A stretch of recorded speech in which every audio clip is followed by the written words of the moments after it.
ഞാൻ മാമലക്കണ്ടത്ത് വാർഡ് മെമ്പറാണ്, കുട്ടമ്പുഴ പഞ്ചായത്ത്. ഞാൻ സാറിനോട് ആവശ്യപ്പെടാനുള്ള സാറേ, ഈ ആന വന്ന് കൃഷിയും അതുപോലെ വീടുകൾ നശിപ്പിച്ച് ചെയ്യുമ്പോൾ പട്ടയം വേണം, അതിന് നഷ്ടപരിഹാരം കൊടുക്കണമെങ്കിൽ ആ നിബന്ധന സാർ എങ്ങനെയെങ്കിലും ഒന്ന് എടുത്തു മാറ്റും. കാരണം 3 ദിവസം മുമ്പ് എൻ്റെ വാർഡിൽ 2 വീടുകൾ ആന പൊളിച്ചു.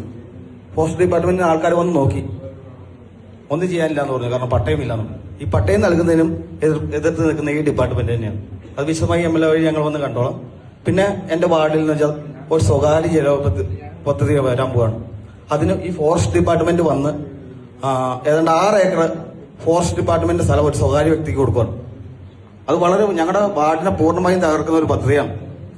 അത് ആലുവ ബേസ് ചെയ്ത ഒരു കമ്പനി. ഇത് 3 DFO സാർ ഇവിടെ ഇരിപ്പുണ്ട്. ആ സാറാണ് എന്റെ NOC കൊടുക്കാൻ വേണ്ടി അവിടെ എത്തിയത്. അതുകൊണ്ട് ആ പദ്ധതിയായിട്ട് മുന്നോട്ട് പോകരുത് സാർ. ഞങ്ങളുടെ നാടിനെ കംപ്ലീറ്റ് ആയിട്ട് തകർക്കുന്ന പദ്ധതിയാണത്. അതുകൊണ്ട് അതുപോലെയുള്ള ആ പദ്ധതിയായിട്ട് മുന്നോട്ട് പോകാതെ ആ പദ്ധതി സ്റ്റോപ്പ് ചെയ്യണം. പഞ്ചായത്ത് പൂർണ്ണമായും സ്റ്റോപ്പ് ചെയ്യാൻ. ഫോറസ്റ്റ് ലാൻഡ് പ്രൈവറ്റ് വ്യക്തിക്ക് ഒരു സ്വകാര്യ ജലവൈദ്യുതി പദ്ധതി കൊടുക്കുകയാണ്.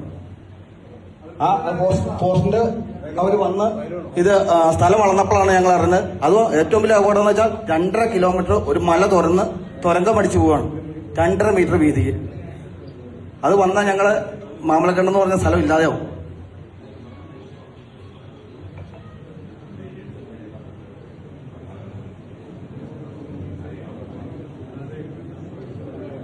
വലിയ പദ്ധതി, മതിയായ പദ്ധതി. അതാ ആനന്ദംകുടി ട്രൈബൽ കോളനിയുടെ ഉള്ളിൽ കൂടെ പോകണം. ഓക്കെ, ഫോറസ്റ്റുകാർ വന്ന് അളന്നപ്പോഴേ ബാക്കി ഞങ്ങൾ MLA വഴി അറിയിച്ചോളാം.